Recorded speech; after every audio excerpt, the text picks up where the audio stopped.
Au nom du Père et du Fils et du Saint-Esprit, ainsi soit-il. Notre Père qui êtes aux cieux, que votre nom soit sanctifié, que votre règne arrive, que votre volonté soit faite sur la terre comme au ciel. Donnez-nous aujourd'hui notre pain de chaque jour. Pardonnez-nous nos offenses, comme nous pardonnons à ceux qui nous ont offensés. Et ne nous laissez pas succomber à la tentation, mais délivrez-nous du mal, ainsi soit-il. Saint Pédis, au nom du Père et du Fils et du Saint-Esprit, ainsi soit-il.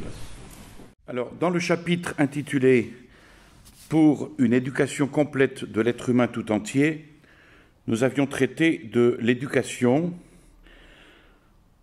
de la vie organique et la santé corporelle, de l'intelligence, de la vie morale. Il reste bien sûr à traiter maintenant de l'éducation de la vie religieuse. Alors, toute éducation doit développer cette dimension essentielle et primordiale de l'être humain, qui est sa relation à Dieu.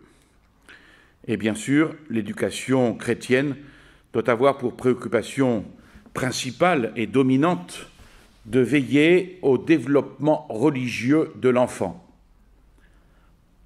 Certes, ce n'est pas l'éducation qui va donner à l'enfant la vie surnaturelle de la grâce, puisque celle-ci est donnée par les sacrements, mais il résulte de là que l'éducation chrétienne doit avoir pour premier soin de faire recevoir à l'enfant les sacrements de baptême, de confirmation, d'eucharistie et de pénitence.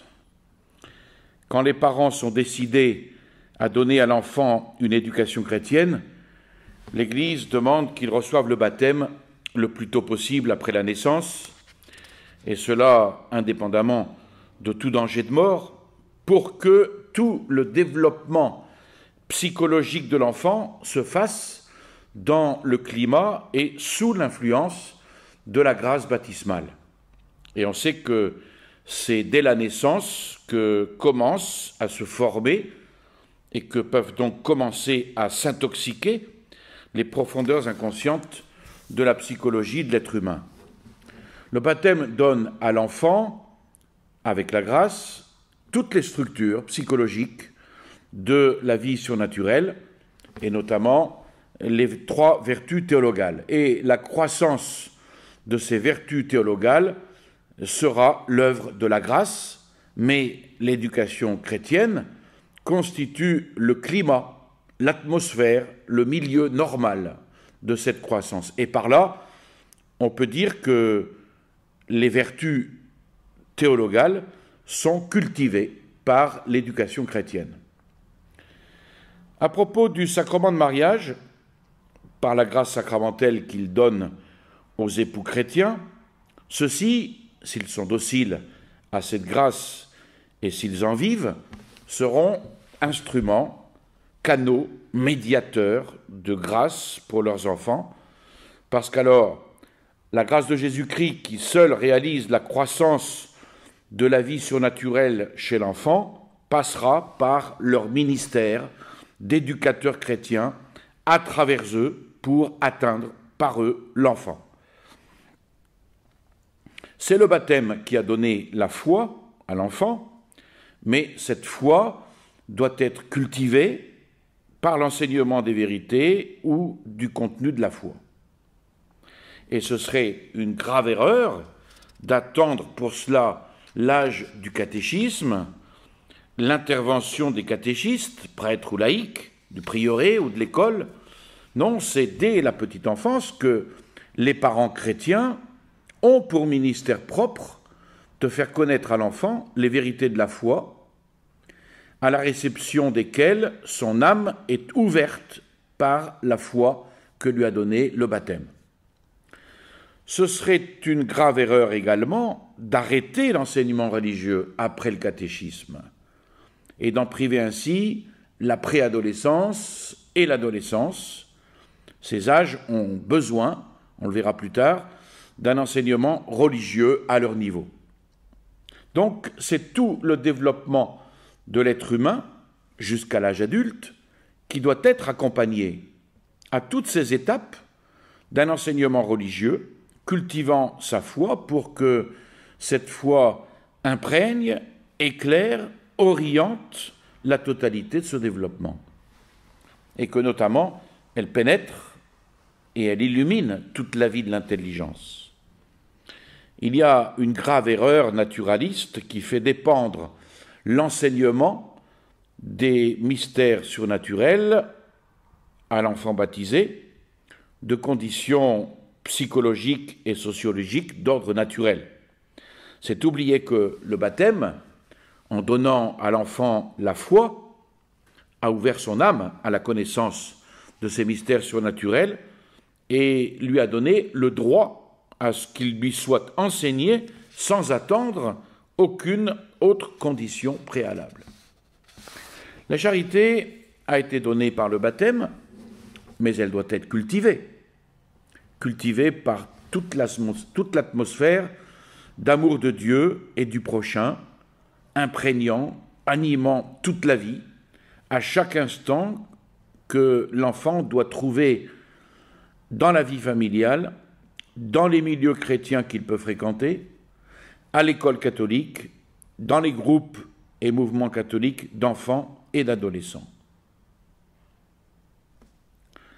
L'éducation chrétienne ne se fait pas seulement par la parole, mais par l'exemple de toute la vie. Et l'Évangile, en maudissant ceux qui scandalisent l'enfant atteint par cette malédiction, les éducateurs chrétiens qui scandalisent les enfants par des attitudes et une conduite qui ne sont pas chrétiennes, le plus important pour la croissance de la charité est évidemment de la nourrir, et de la nourrir par la Sainte Eucharistie, et cela avant même qu'avec l'âge de raison et le premier usage de la liberté, le péché puisse atteindre l'âme de l'enfant. La décision de Saint Pie X, dont on a dit qu'il avait ouvert le tabernacle, cette décision de Saint Pie X a précisé que l'enfant doit communier dès qu'il sait que par la communion, il reçoit Jésus, sans que doive être exigée aucune autre condition de connaissance religieuse ou de préparation morale. Dans une famille où l'enfant voit les parents communier fréquemment, cela peut être bien avant l'âge de raison, dès 5 ou 6 ans, et il ne faudrait pas attendre alors une première communion collective de paroisse ou d'école, dont l'âge trop tardif est fixé en fonction d'une masse d'enfants dont les parents sont peu chrétiens, comme cela se voyait plus avant le Concile et plus encore après, sauf dans nos milieux traditionalistes. Évidemment, ce que nous avons dit pour la communion quotidienne, ou au moins aussi fréquente que possible, cela vaut pour les enfants comme pour les adultes. Il faut ici signaler d'ailleurs l'erreur des parents qui disent à un enfant « Tu n'as pas été assez sage pour communier ». Car plus l'enfant n'a pas été sage, et plus il a besoin de communier, pour lui donner la force, justement, d'être plus sage. La communion qu'il ne peut en aucun cas et d'aucune manière mériter ne doit jamais lui être présentée comme une récompense, mais comme la nourriture dont sa faiblesse a grand besoin.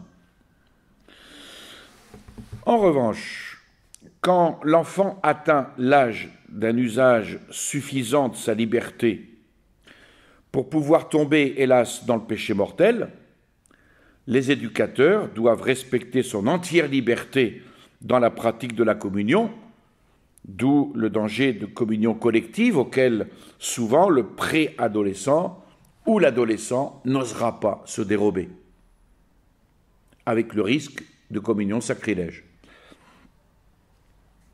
L'obstacle à la charité, c'est le péché, qu'efface le sacrement de pénitence. Donc, dès qu'avec l'usage de sa liberté, l'enfant atteint l'âge de péché, les éducateurs chrétiens doivent le préparer au sacrement de pénitence en le formant à l'examen de conscience et par là à la confession, en le formant à la contrition, en le formant à la ferme résolution de ne pas retomber dans ses péchés, qui n'est, entre parenthèses, qui n'est nullement la certitude de ne pas recommencer s'il a l'expérience de ses faiblesses habituelles. Surtout en lui apprenant que le sacrement consiste dans l'absolution qui efface vraiment le péché par l'infinie sainteté de la croix de Jésus-Christ.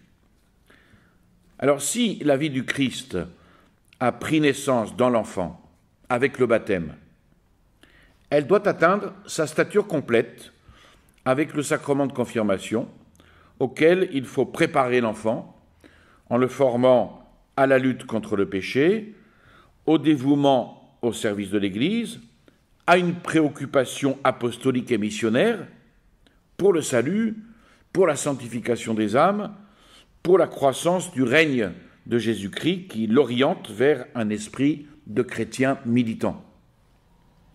Dans une famille, une école, un groupe ou mouvement où règne un authentique esprit apostolique, l'enfant peut très tôt être apôtre.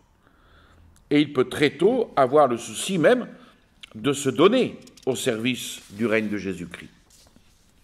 Enfin, par l'enseignement, l'exhortation, l'exemple, l'éducation chrétienne doit former l'enfant à la pratique de la vie chrétienne en inspirant, en suggérant, en promouvant, en suscitant constamment des attitudes de vie animées par la foi, motivées par la charité, en critiquant, en corrigeant, en redressant celles qui sont contraires à la charité. Concernant les relations avec Dieu, cela doit être une tâche fondamentale de l'éducation chrétienne, de former l'enfant à prier. Ce qui ne veut pas dire forcément lui faire apprendre par cœur des formules qu'il récitera souvent peut-être comme un perroquet, mais le former à une conversation intérieure, personnelle avec Dieu. Et cela sera spontané, sous l'action intérieure de la grâce baptismale, si, dans toute la vie familiale et scolaire, Dieu est l'être intime et familier avec qui on vit, avec qui on parle à tout moment et qui est mêlé à tous les événements, à toutes les circonstances de la vie. Parce que l'enfant porte en lui des conséquences du péché originel, l'éducation chrétienne doit donc le former à la mortification, au renoncement, pour le détacher de toutes ses inclinations déréglées. Enfin, l'éducation chrétienne doit former l'enfant à la pratique de la charité fraternelle, c'est-à-dire au don de soi aux autres, par amour, par charité, à la lumière de la foi qui doit lui faire reconnaître et servir en tout être humain notre Seigneur Jésus-Christ qui vit en lui, et cela sans aucune exclusive, donc y compris ceux qui lui sont antipathiques, ceux qui lui ont fait du mal, donc aussi avec le souci des plus éloignés. Nous allons maintenant aborder, ce n'est qu'un début, nous continuerons les prochaines fois, nous allons aborder maintenant les étapes de l'éducation. Tout d'abord, en premier lieu, le bébé. Cette première étape de l'enfance va de la naissance jusqu'à environ 2 ou 3 ans. Le bébé n'a pas encore de vie intérieure consciente, c'est évident, mais on sait que c'est quand même dès la naissance et bien avant l'âge dont on garde un souvenir inconscient que commencent à se former les profondeurs psychologiques inconscientes, d'où l'importance de tout ce que le bébé voit, entend, ressent, et l'importance des réactions émotives, affectives ou agressives que cela provoque de sa part. Il reste que le bébé vit essentiellement par les sens externes et que ce qui domine la psychologie de cet âge, c'est l'exploration, la découverte du monde extérieur par les sens externes. Toute l'attention du bébé est occupée à découvrir les couleurs, les sons, les odeurs, les saveurs, puis en explorant l'espace, les formes, les dimensions, les distances, les directions. Et tout cela lui permet de se situer par rapport au monde et le monde par rapport à lui. Il en résulte que, par la loi essentielle de son développement psychologique, le bébé est ce qu'on appelle un touche-à-tout. Il s'empare de tout ce qui lui tombe sous la main, il en explore la surface, le manipule, le porte à sa bouche, à son nez, à ses oreilles, le lance en l'air, le jette par terre, etc. Donc si l'on ne veut pas entraver cette étape normale et indispensable du développement psychologique, il faut laisser le bébé être un touche-à-tout.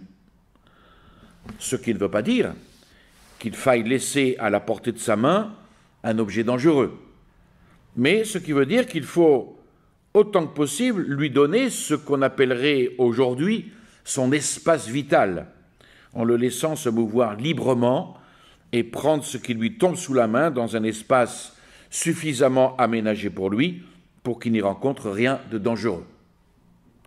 Alors, nous avons dit autant que possible, parce qu'on sait que ce que l'on demande là n'est pas toujours réalisable, et dans chaque cas, c'est à la prudence des parents à voir ce qui est possible en tenant compte des indications données. Mais si le bébé a quelque objet dangereux à sa portée, évidemment, il faudra ne jamais le perdre du regard, et s'il s'en empare, se souvenir qu'on ne supprime que ce que l'on remplace, et que du négatif seul, sans rien de positif, sans rien de constructif, ne vaut rien. Ce qui veut dire qu'on ne pourra, sans drame, enlever l'objet dangereux à l'enfant qu'en attirant son attention sur autre chose et en l'occupant avec autre chose. Cette toute première étape de l'éducation est aussi l'âge de la première acquisition de réflexes et d'habitudes, et notamment des aptitudes, des gestes fondamentaux de la vie, comme savoir manger et boire, savoir marcher, savoir parler, etc. Mais cette première formation de réflexes et d'habitudes est encore un peu ce qu'on pourrait appeler un dressage, comme pour un petit animal domestique. Ensuite, il y a la petite enfance. C'est l'âge d'environ 3 à 7 ans. Si l'étape du bébé s'est bien passée, vers 3 ans, l'enfant a achevé l'essentiel, il a acquis les bases fondamentales de sa découverte du monde et de l'espace. Alors certes, il aura toujours et sans cesse à y découvrir, mais maintenant il sait user de ses sens externes, reconnaissant les couleurs, les sons, les odeurs, les saveurs, les distances, les formes, les dimensions, les directions. Il a été dressé à un certain nombre de réflexes, de gestes fondamentaux. Et les couches les plus profondes de ces structures psychologiques inconscientes sont déjà formées. Alors va se produire l'éveil d'une vie intérieure consciente. Bien sûr, non pas encore la vie intellectuelle et morale qui ne viendra qu'avec l'âge de raison, mais la vie de la sensibilité interne, c'est-à-dire la vie de l'imagination, de la mémoire, des sentiments. L'enfant de 3 à 7 ans est essentiellement un imaginatif et un sentimental. Il vit par l'imagination et par le sentiment. Et tout ce qu'on a dit sur l'éducation de l'imagination, de la mémoire, des sentiments, va prendre la place dominante dans cette étape du développement psychologique. On a déjà signalé que le moyen fondamental par lequel s'exerce et se développe l'imagination de l'enfant est le jeu. C'est pourquoi la petite enfance est essentiellement l'âge du jeu qui doit normalement occuper la plus grande partie du temps de l'enfant. Ce n'est donc pas encore l'âge des études, de la classe, du travail scolaire, et là, il faut dire que c'est une erreur de fatigue précoce, c'est une erreur de fatiguer précocement le cerveau de l'enfant sans attendre une maturité suffisante et sans tenir compte des étapes de son développement physiologique et psychologique naturel en lui faisant commencer des études et du travail scolaire avant l'âge de raison. Alors, cela ne veut pas dire que l'enfant de 3 à 7 ans ne doit rien apprendre. C'est au contraire l'âge où, normalement, il commencera à apprendre à lire, à écrire, à compter. L'âge où sa mémoire peut et doit emmagasiner tout un ensemble de connaissances de toutes sortes à retenir, mais par le moyen de jeux instructifs bien choisis, pour cela, par des histoires bien choisies qu'on lui raconte, par des livres d'images et de journaux illustrés, par les conversations avec toutes les réponses à ces questions. Ce sont par exemple des textes écrits dans ces livres d'images et journaux illustrés qui l'amènent à vouloir lire et à s'exercer à lire. Si les circonstances de la vie familiale obligent à l'envoyer à l'école, que ce soit alors ce qu'on appelle le jardin d'enfants, particulièrement adapté à cet âge. L'imagination se développe, elle se cultive aussi en se passionnant par toutes sortes d'histoires, de récits. La petite enfance est l'âge où l'on a la passion des histoires. Il faut donc procurer des histoires, des récits à l'enfant par des livres d'images, des journaux illustrés bien choisis. Il faut lui lire, et mieux, ce qui est beaucoup plus efficace et augmente beaucoup l'influence personnelle de l'éducateur, lui raconter des histoires. Il y a là une part énorme de l'éducation qui sera de choisir ou d'inventer des histoires instructives, des histoires dont la moralité va préparer les soubassements de la vie morale. Par exemple, mettant en évidence les désagréments qui résultent d'une désobéissance ou d'un mensonge. L'enfant ne se développe normalement que dans un perpétuel dialogue avec les éducateurs. Et s'il peut librement et sans cesse poser des questions et obtenir des réponses. Ce que nous avons dit donc sur les relations affectives de l'enfant avec son entourage est particulièrement important pendant cette période de la petite enfance. C'est alors que se constituent tous les soubassements affectifs de la vie morale. Donc il ne suffira pas de préparer cette vie morale en formant de bonnes habitudes, en évitant les mauvaises habitudes. Il faudra aussi et surtout cultiver les bons sentiments, éliminer les mauvais. Ainsi, l'acte défendu et blâmé ne sera pas seulement ce qui obtient une fessée bien légitime ou une privation de dessert, mais ce qui fait de la peine. Ce qui fait de la peine à papa et à maman, et surtout ce qui fait de la peine à Jésus et à Marie. Et l'acte recommandé et loué ne sera pas seulement ce qui obtient un sucre d'orge, mais ce qui fait plaisir à papa et maman, et surtout ce qui fait plaisir à Jésus et Marie. Donc la vie religieuse peut commencer pendant la petite enfance sur ces terrains-là, terrain de l'imagination, de la sensibilité. L'enfant peut y être formé, il peut s'y éveiller à des relations affectives, personnelles, avec Jésus et Marie, et par là avoir cette conversation intérieure, qui sera rudimentaire, mais conversation intérieure avec eux, et qui est le commencement d'une vie de prière.